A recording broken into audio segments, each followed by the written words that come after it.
Welcome to the shop. I'm still making parts, 750 parts for the NQALHA Production Run 4. Takes a long time. I got a lot of work to do. The part that I'm making today, unlike many of the other parts in this project, which are basically identical to the parts from the previous production run, with the only changes being slight modifications in tool path and efficiency of production, this part is a new part. It's an improved design for the back cover of the controller box. And the controller box contains electronics, contains a circuit board, and the circuit board has motor driver chips on it. And even though the motor driver chips use field effect transistors, which are a very efficient way to control an electric motor, they still generate heat. And even though I haven't had field problems, I haven't had failures in the field because the units have been overheating, I still like to, just because it's like solving a puzzle. It's just like, well, what can I do to make it better? I came up with an idea of replacing the back plate, the back cover plate, with a thicker plate that has heatsink grooves milled into it. Of course, milling a deep groove into a thick piece of aluminum with a small diameter cutter, boy, it's a scary thing. The cutter might break, it takes forever, you have to go real slow. And I kind of had a long debate with myself, is this worth it? This is going to take forever. And I kind of came to the conclusion, after looking at test results with my thermal imaging camera, I finally came to the conclusion, yeah, it's probably worth it. So I'm going to be cutting some slots in 1/2" aluminum, 1/2" 6061 extrusion, using a 9/64 cutter, which is like 141 thousandths, a little bigger than 1/8 of an inch. And yeah, it takes forever. And good thing I don't have to do it by hand. So I've got the blank.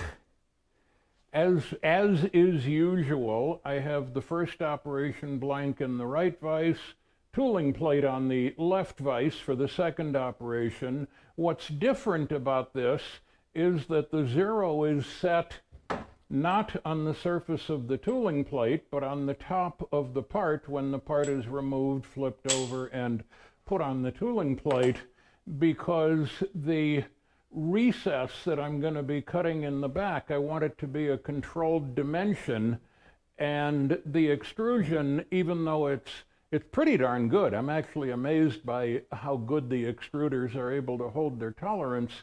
I can still hold better tolerance by referencing from the top of the extrusion rather than the bottom. So this is also a known trusted tool path. I've run a prototype before, only one, so should work just fine. But I'm still taking my normal precaution, especially with a tiny cutter. So, get the flood coolant in the correct place.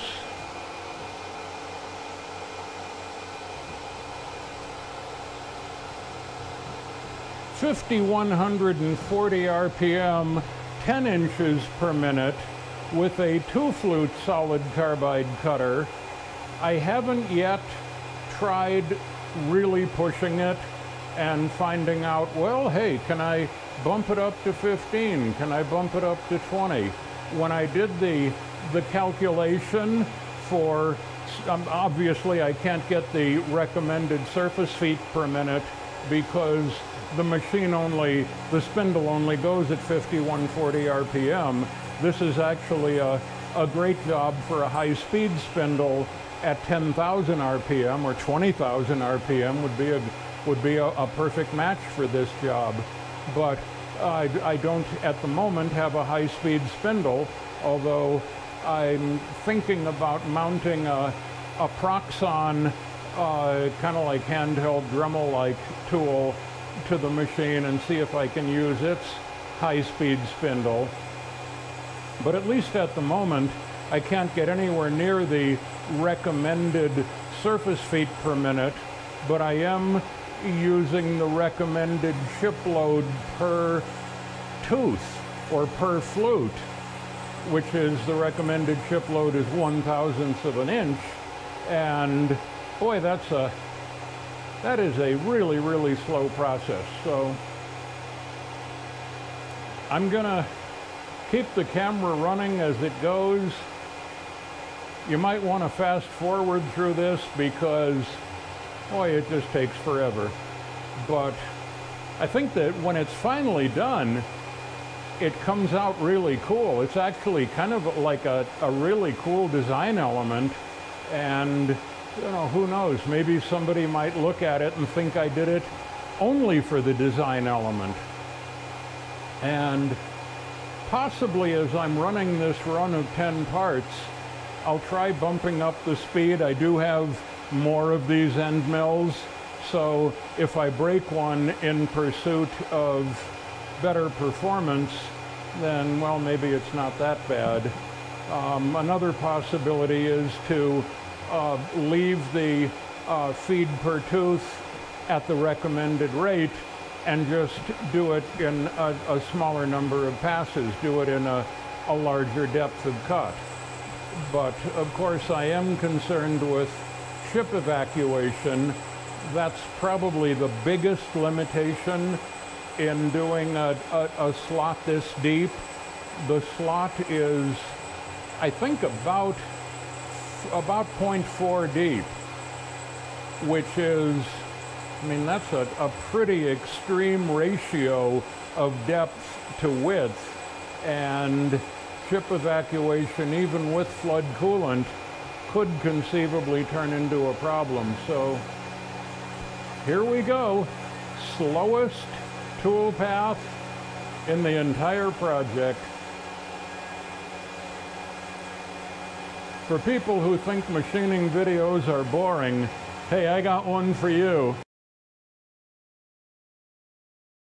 I just went into the CAD room and looked at the parameters for this operation, and I'm currently taking about 87 thousandths per pass, and this requires 4 passes to get to the full depth.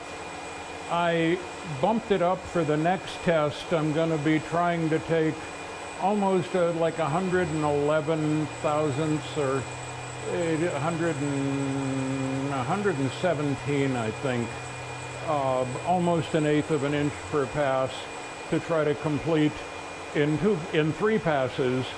And if I break a cutter, well, I guess that's how I learn things. Did I mention this was really slow?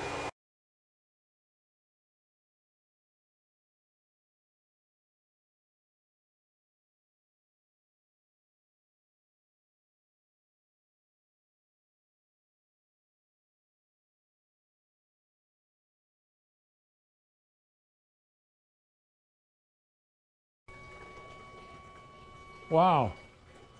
16 minutes and 32 seconds cycle time. I gotta see if I can improve that, but okay, here goes. Single block.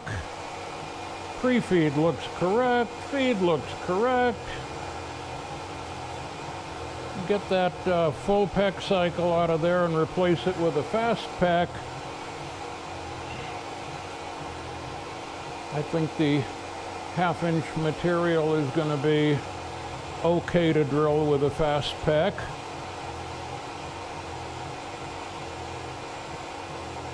Looks like the cutter didn't break. So next part I'm going to try a little bit more aggressive depth of cut. Instead of doing the operation in 4 passes. I'm going to see if I can get away doing it in 3 passes and start thinking about, I would need to build an adapter to mount the Proxxon high-speed spindle next to the main spindle on the Tormach. I know Tormach sells an auxiliary tool with an adapter high-speed tool, but it's like $500 or something, and I got the Proxxon for $100. So here comes a counter bore. 632 counter bore. Doing a peck cycle to try to avoid buildup on the cutter, and it looks like it's operating completely correctly. So first operation looks like the tool path is correct, and as soon as the counter bore finishes, I'll take it out and show it to you.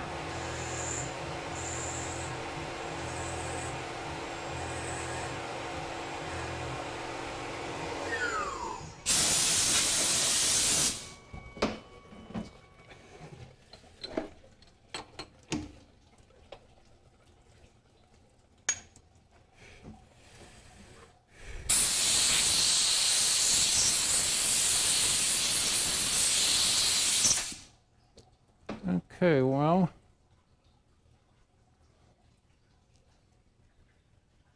and after all that, it didn't work correctly. Time to go troubleshoot.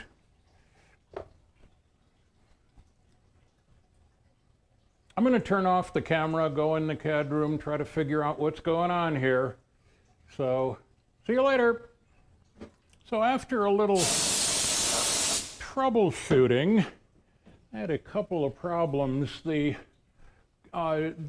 tip of the tool height, the length of the tool for the 9/64 end mill was incorrectly set. I have in my tool arrangement, in my set of tools, I have some tools that I consider permanent tools and other tools that I consider wildcards. And since this started its life as an experimental prototype, I used one of the wildcard tool numbers, and probably somewhere along the line, it changed it out for a different tool and didn't, for one reason or another, didn't get the tool tip height correct. Anyway, tool tip height is now correct. There was also a problem in the tool path, and the counter bore was too deep. So all that has been corrected. The increasing the depth of cut to 117 per pass did not break the cutter, and there is what the part looks like.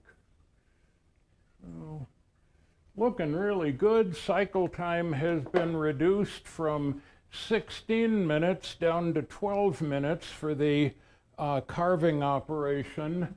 And that, I guess I'm going to have to live with that until I modify the system to be able to do a high-speed spindle. So I'm going to go over here to the left vise and just real quickly demonstrate the second operation.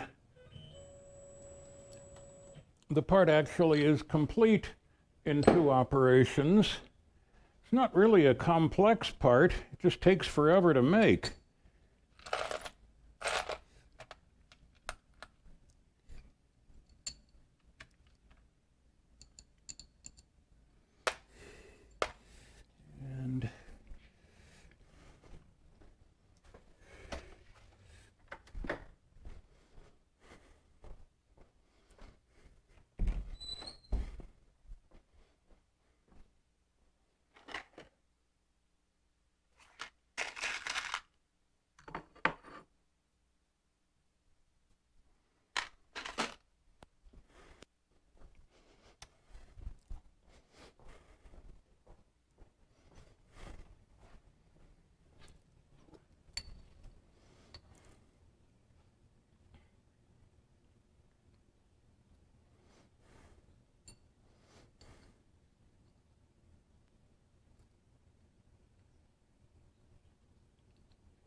So in the second operation, a pocket is cut in the back and the outside profile is created. Not really a very exciting operation, but you know, they all gotta be done. This is also a tested tool path, but that's what I said about the previous one, and it had a mistake in it.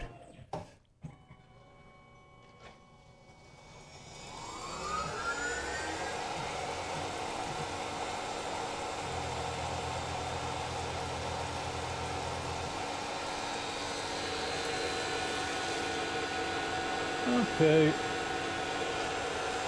Looks good.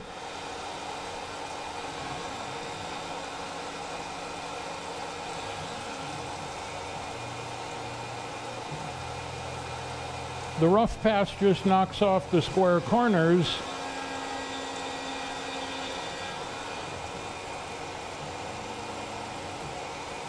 And then the finished pass goes around the entire perimeter. Produces a nice cosmetic surface finish.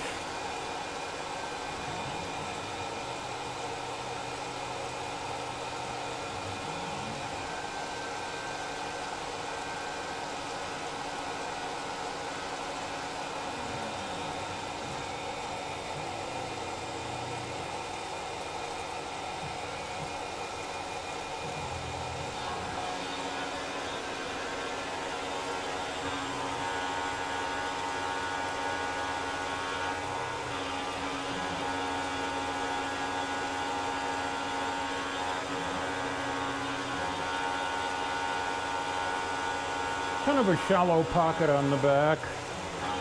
There's some protruding pins on the back of the circuit board that need a little bit of clearance.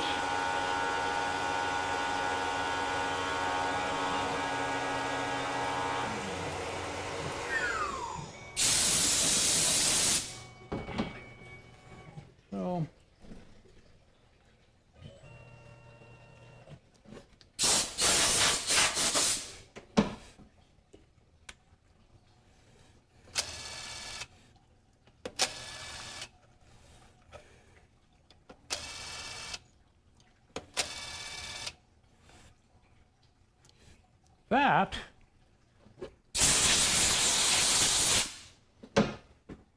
that is what the part should look like, with this little pocket on the back and nicely counterbored holes. So